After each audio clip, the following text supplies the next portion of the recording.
Quando perguntamos qual foi o maior traficante do mundo, muitas pessoas nem pensam, antes de dizer que foi o temido Pablo Escobar.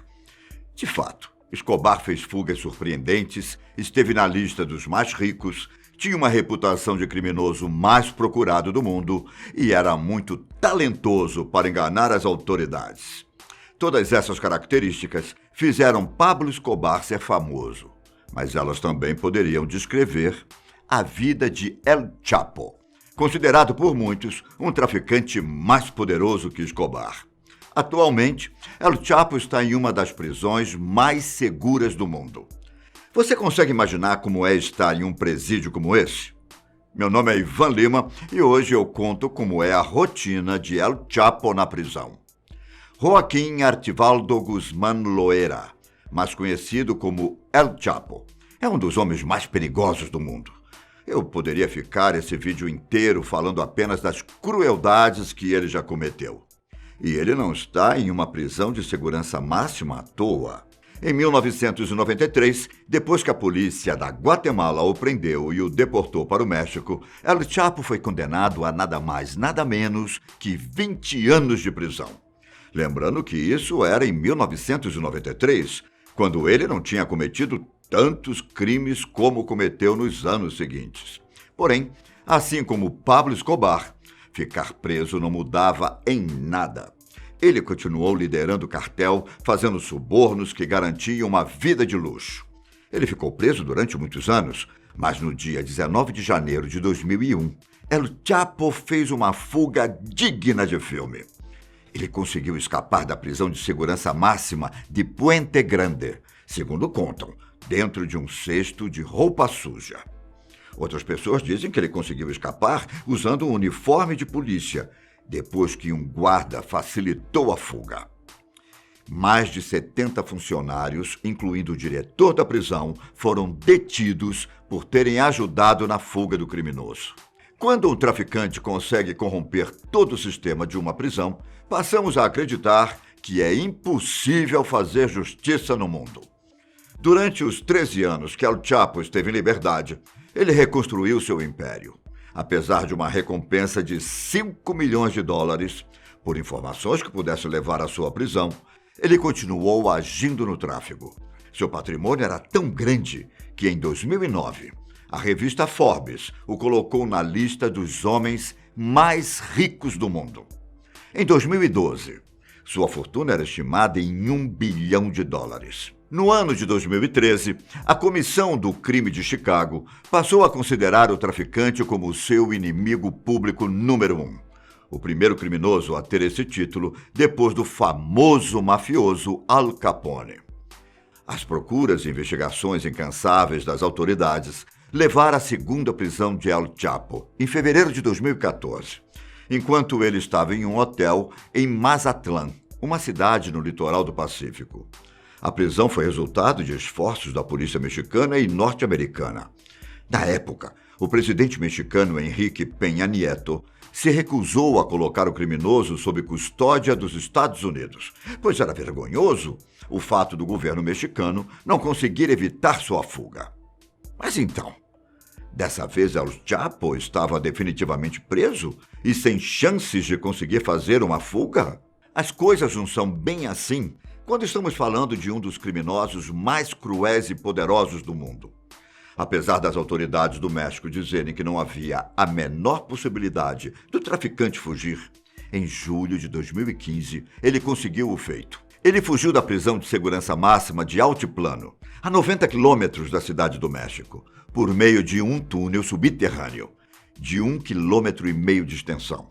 O túnel tinha sido cavado embaixo do chuveiro de um dos banheiros da prisão. Ele foi visto nesse banheiro por volta das 20 horas da noite. Mas depois da demora, os guardas acharam estranho e foram investigar. O túnel, de 10 metros de profundidade, contava com iluminação e um sistema de ventilação. Foram 2 fugas dignas de filme. Disso não podemos discordar. Mas sua liberdade, dessa vez, durou pouco tempo. Ele foi recapturado em janeiro de 2016, enquanto tentava fazer uma fuga pela rede de esgotos da cidade de Los Mochis, no noroeste do México. No ano passado, El Chapo foi condenado pelo Tribunal de Nova York a prisão perpétua por narcotráfico, além de receber uma sentença de 30 anos por violência com armas e outros 20 por lavagem de dinheiro. Atualmente ele está preso em uma penitenciária de segurança máxima dos Estados Unidos, chamada Supermax, mas muito conhecida como Alcatraz das Montanhas Rochosas, em referência ao mítico presídio da Califórnia. Junto a ele estão outros terríveis criminosos, como Ted Kaczynski, o Unabomber, e Terry Nichols, responsável pelo atentado de Oklahoma em 1995. Funcionando desde 1994 no estado do Colorado, essa penitenciária federal de segurança máxima foi construída para abrigar os criminosos mais perigosos do mundo. Com capacidade para 490 presos, quase todos os homens que estão nesse lugar cumprem sentenças de prisão perpétua, passando cerca de 23 horas por dia, isolados em celas individuais. Segundo os administradores da prisão, o local foi projetado especificamente para evitar fugas e também para impedir os detentos de ferirem os guardas ou uns aos outros. O objetivo é fazer com que os presos fiquem o mais longe da interação humana. Para muitos, a penitenciária ADX Florence, como é conhecida, é um dos lugares para desoladores do mundo. Até existem prisões deprimentes, mas nesse caso, estamos falando de um local que é despido de humanidade. Mas como é ficar preso numa prisão como essa, hein? Bom, segundo informações da BBC, cada cela individual tem cerca de 7 metros quadrados. Além disso, são devidamente equipadas com cama, uma mesa e um banco. Mas, para evitar que os presos se matem ou machuquem os guardas, todos os móveis são feitos de concreto. Além disso, existe um móvel que é uma combinação de pia e vaso. O chuveiro tem acionamento automático, onde é preciso apertar um botão para cair água por alguns segundos. Provavelmente, para o preso não se matar afogado. As camas de concreto têm um colchão bem fino, com um apetrecho para imobilizar o preso caso isso seja preciso. Com paredes grossas feitas de concreto, as celas também têm portas de metal bem resistentes. Para ter um pequeno contato com o mundo externo, as celas também têm uma janela de 10 centímetros de largura, que permite que os presos vejam apenas o céu. E alguns presos têm o luxo de ter um rádio ou uma televisão, mas eles não podem assistir qualquer coisa. A programação costuma ser educativa, religiosa ou filmes escolhidos a dedo pelos administradores da prisão. As refeições são entregues aos presos por uma pequena abertura na porta da cela. As únicas interações com outras pessoas acontecem com guardas, funcionários do presídio ou psiquiatras, e sempre dentro da cela.